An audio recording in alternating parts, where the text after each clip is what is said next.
Alright, welcome to the channel, and today we'll be talking about the Dunu Vulkan. And this is a new IEM from Dunu, and it comes with a lot of cool accessories, but we'll dive into that in a second. Dunu sent these out as a quick demo unit tour type deal, and they aren't asking me to say or do anything other than my honest opinion regarding these. So let's dive right into this.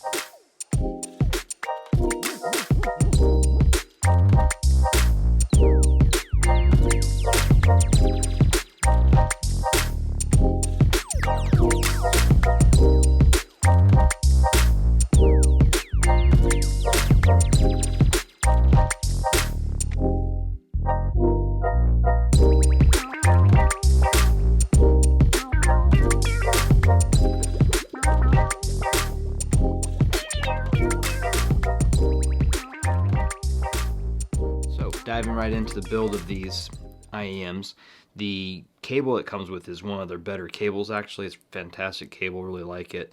It's not, janky or anything like that, and it has this really cool Dunu type tech that they use where you can actually swap out the heads for the different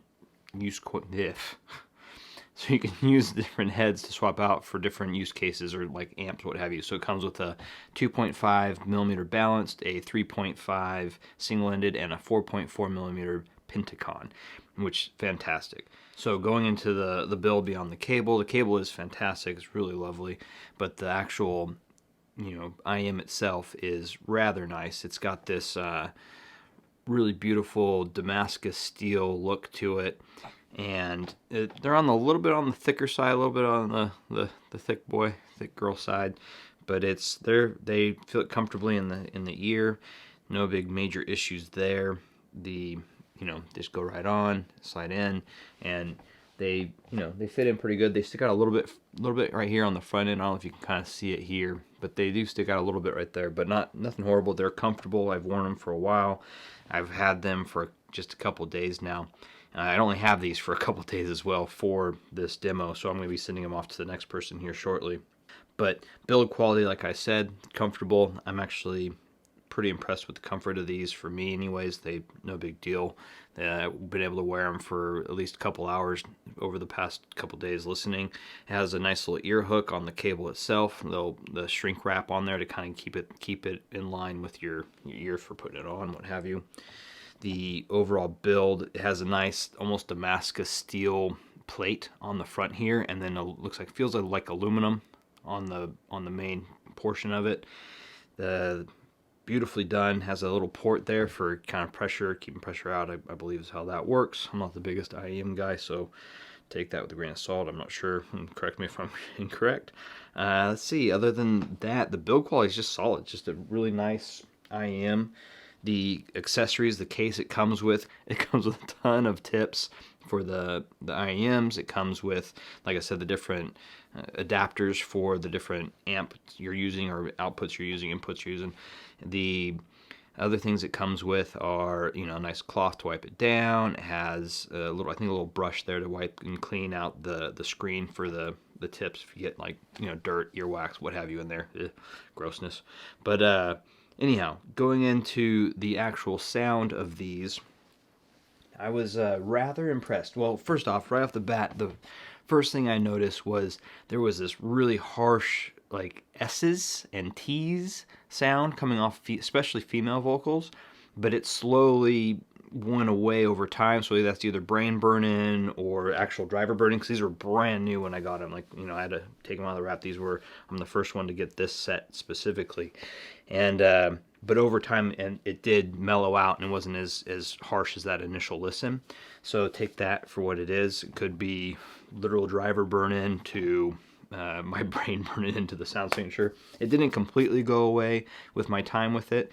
There is still a little bit of harshness and graininess to some tracks especially in the upper region, but nothing egregious or nothing that was really causing me any problems. And then on some tracks it was just non-existent, and it sounded just lovely.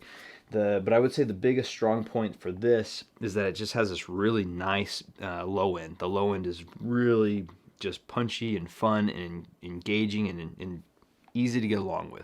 And then overall, I'd say for the mids were, that has that nice, there's a nice layer to it for the mids, but the upper mids is when you start getting that little bit of harshness and graininess, and then up into the treble and the highs, we get a little bit, almost, I wouldn't say that we're too sparkly, but there's times where it would almost have a little bit, it would be flirting with that, upper limit of what I'm comfortable with treble and the highs.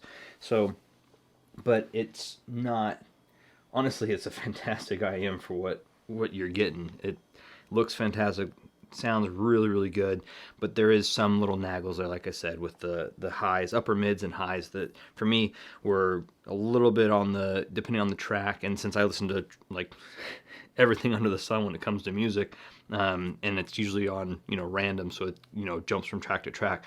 But if I was to focus on certain tracks and genres, I wouldn't notice it as much. So I noticed it with like EDM, it was really good. I didn't really notice it with that. There's certain jazz and certain R&B or soul type music or some funk even that where I didn't have any issues with it. It's mostly like with a hi-hat or with certain like higher octaves of vocals that I noticed it, or if the tracks were mastered not the best is when the grain would kind of kick in, because you're picking up like that poorly mastered track, and these would highlight that very quickly.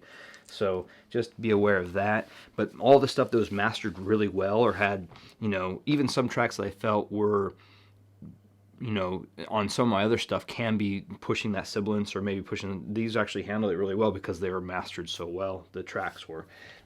So that's kind of the sound for me, was they were just good sounding, other than those little kind of upper mids and the highs. They had, like I said, just depending on the track and depending on how it was mastered, I think that it would kind of cause problems with a little bit of graininess, or like the S's and T's would get a little bit too sharp, and some of the hi-hats would sparkle just a little bit too much.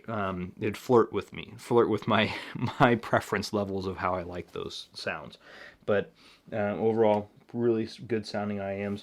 And on to my other thing was the Does It game, right? And so I played a little bit of Destiny with it, and I'm actually, the screen that I have here is just a little bit too big for gaming up close, so I'm like trying to, anyways.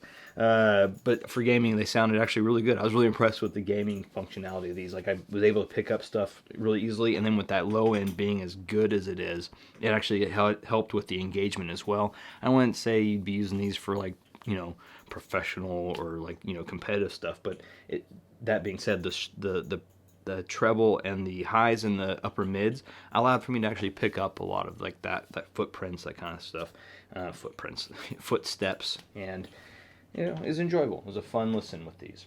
And then for gaming, yeah, I'd say it's a easy win for gaming. I plugged it both into my Xbox controller, direct from my PC, direct into my MacBook, and it worked with everything pretty well. I also utilized my iFi Griffin a lot with it. And then I even went as far as using my full setup, and across the board it worked really lovely across all of them. My full desktop setup was the Spring 3 KTE. Into an Elekit preamp, tube preamp. I'm actually utilizing, of all things, I'm using a VMV A1 SMSL for currently as a demo unit. I'm going to be doing a video on that later, but I was using that as the amp, and it was like way more power than you'll ever need for these, but it sounded quite lovely off that setup especially. But yeah, so final thoughts are, it's a lovely little IEM, and for build quality and then all the accessories you get, like that cable alone is fantastic. I believe it's an MMCX cable, so just be aware of that. It's not a 2-pin or anything like that. But yeah, so overall, fantastic IEM. I'm impressed by it.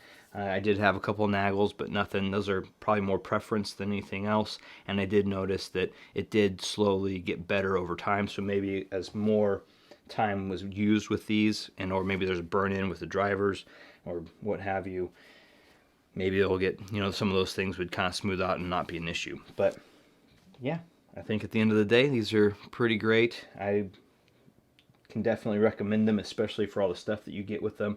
I don't know how much they cost. I forgot to look that up, so take that for what it is. But yeah, anyhow, cheers, and I hope you all have a great rest of your day.